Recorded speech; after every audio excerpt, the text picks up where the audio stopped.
जी का सतुआ का भोग लगने के बाद में फिर हर कोई व्यक्ति खाना प्रारंभ कर देता है। सतुआ वृंदावन तो मिल जाता है आपको। तो ये सिद्धांत है, परंपरा है। तो उसके गुरुजी गर्मी में आए तो एक घड़े को छत पे भर के रख दे। फिर गुरुजी सुबह जगे तो ठंडे जल से स्नान करावे। अब पड़ोसी कोई देख रहा था, माने कि आगे गुरुजी आए तो ठंडो जल पिलावे, ठंडे जल से स्नान करावे, खूब सेवा। अब बाके गुरुजी चले गए और धीरे धीरे सर्दी आ गई। जनवरी को महीना बाके गुरुजी आ गया। बाने सोची गुरुजी ने बाने बहुत सेवा की तो मैं भी सेवा करूं, को कम थोड़े ही हूं मैं कभी काय बात में कमी मेरे पास। दौड़ो दौड़ो को मार के आ गए, दो घड़े ले आए। एक घड़ा तो गुरुजी के लिए जल पीने के लिए भर दिया और एक घड़े में जल भर के छत के ऊपर रख दिया। अब जनवरी को महीना सुबह 4 बजे गुरुजी जगे तो चेला जी घड़े को उतार के ऊपर से लाए। गुरुजी ठंडो जल लायो। अरे चेला ये सर्दी है, मर जाना ही नहीं गुरुजी, मैं पड़ोसी से कम थोड़ा ही हूँ। बाने अपने गुरुजी को ऐसे ही स्नान करा तो मैं भी तो ऐसे ही स्नान कराऊंगा। अब ठंडे रात को भरवो घड़ा ठंडे जल से गुरुजी को जो जबरदस्ती स्नान कराए तो थर-थर कांपने लगे। गुरुजी लगो कि ये चेला तो मार ही देगा, बिल्कुल जल मांगे गरम, पीने को तो घड़े को देगा।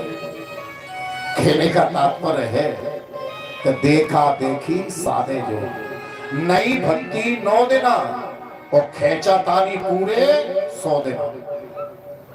तो ऐसी भक्ति नहीं करनी चाहिए। पीछे भी गुरु के बारे में बोला, थोड़ा सा अभी भी बोला, गुरु कोई व्यक्ति नहीं है, शब्द ही गुरु है। उस शब्द की ही तो प्रधानता है। शब्द वचन का पालन करना ही तो प्रधानता है। प्राय करके हमें देखने को मिलता है, कल चर्चाएं बहुत हुई, यहां तो नहीं हुई कथा की, पर जब आंधी वगैरह ये शांत हो गई तो ठंडे में सामने जो नीम के पेड़ है वहां बैठ गए। पहले एक आए, फिर 2 आए, फिर 10-5 हो गए। तो हमने सोचा चलो यही हो जाए कथा। 1-1.5 घंटे तक सत्संग चला। किसी ने प्रश्न कर दिया तो मैं जवाब देता था और ऐसा आनंद आया कि खूब वहां भी बसता था। किसी ने व्यासों के बारे में प्रश्न कर दिया तो उसका भी समाधान करना पड़ा।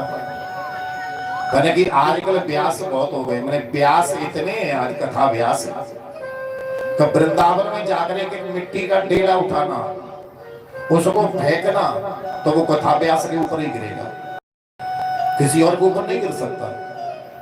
अब कल्पना करें कितने व्यास हो गए।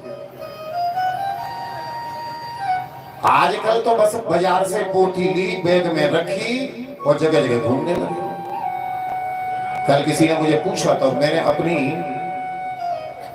शायद पोथी के बारे में चर्चा प्रारंभ हुई तो पूरी फिर बताना पड़ा। पोथी के बारे में हुई, हाँ, आपकी पोथी बहुत पुरानी, मैंने की 3री पीढ़ी है ये पोथी 3री पीढ़ी का निर्वाह कर रही है। ये 10वीं पोथी से कथा कर रहा है। मेरे गुरुजी ने भी की और मेरे गुरुजी के गुरुजी ने भी की, और ये पोथी इधर में ही आती है। बाकी समय तो पूजा घर में रहते हैं। दूसरी पोथी नहीं ली, पर इस पोथी को प्राचीन पोथी है, महापुरुषों की दी हुई पोथी है। तो आप लोगों को केवल इस पोथी के दर्शन कराने के लिए लाया जाता है। इन पोथियों के दर्शन बड़े सौभाग्य से होते हैं। इसके पन्ने जो हैं बिल्कुल जर्जर हो गए। एक पन्ने को पकड़ेंगे तो उसका टुकड़ा आएगा, पन्ना उठ के नहीं आ सकता, इतनी जीर्ण हो गई। पर मेरे गुरु ही नहीं, आप तो मेरे सर्वस्व हो रहे हैं और आज भी है। इनको मुझसे त्यागा नहीं जाता।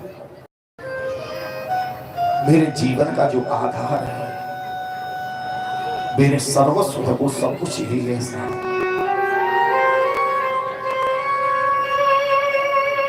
मुझे जैसे मां बालक का पालन पोषण करती है, आप सभी उनसे परिचित थे, उन्होंने मेरा देख रेख की, पालन पोषण किया और वो आशीर्वाद दिया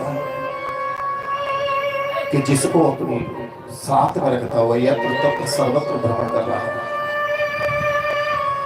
मैं केवल शरीर से आपको दिखाई दे रहा हूं यहाँ, पर कथा मैं नहीं कर रहा हूं।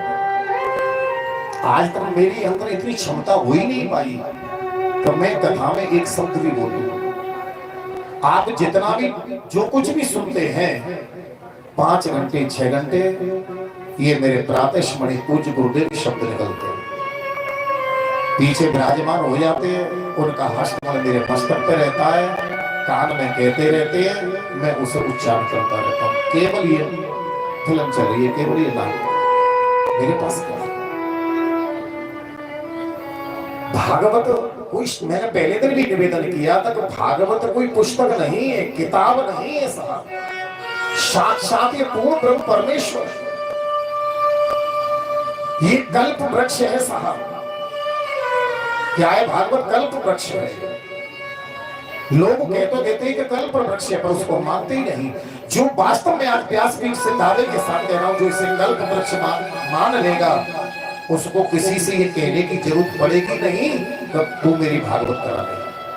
जो कहते डोल रहा है कि नहीं मेरी भागवत करा लो, मेरी भागवत करा लो, वो भागवत को भागवत समझ ही नहीं रहा है, वो केवल अपने जीवन का व्यवसाय से बना रहा है।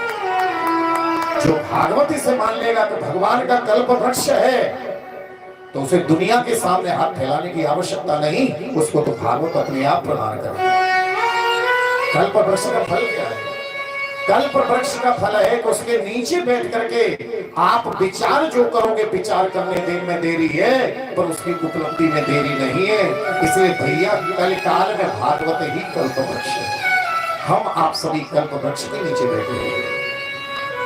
जब हम कल्प वृक्ष मान रहे हैं, यदि हमारा दृढ़ संकल्प है, विश्वास है, तो हमें किसी से जीवन में कहने की आवश्यकता पड़ेगी नहीं।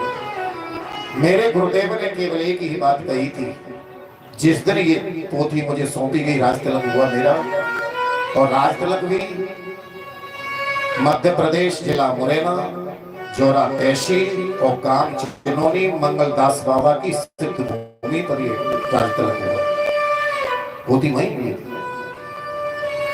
एक ही बात कह दी थी, बेटा आज मैं इस कल्प वृक्ष को तुम्हें प्रदान कर रहा हूं। उनमें से शायद कोई बुजुर्ग रह गए हो जब उन्होंने मेरा तिलक किया था, उनके समक्ष मेरे गुरुदेव ने मुझसे कहा कि बेटा मैं कल्प वृक्ष आज तक ये मेरे पास था, पर इस कल्प वृक्ष को मैं आज तुम्हें प्रदान कर रहा हूँ। इस कल्प वृक्ष पर विश्वास रखना, पर किसी से ये जीवन में मत कह देना कि तू मेरी भागवत करा। और ऐसी कृपा रही कि आज तक इस दास ने किसी से ये कहने की आवश्यकता नहीं पड़ी कि तू मेरी भागवत करा। मेरे पास कुछ होगा तो हर कोई कहने की जरूरत नहीं है। हम इसका अर्चन करें, इसका वंदन करें, इसको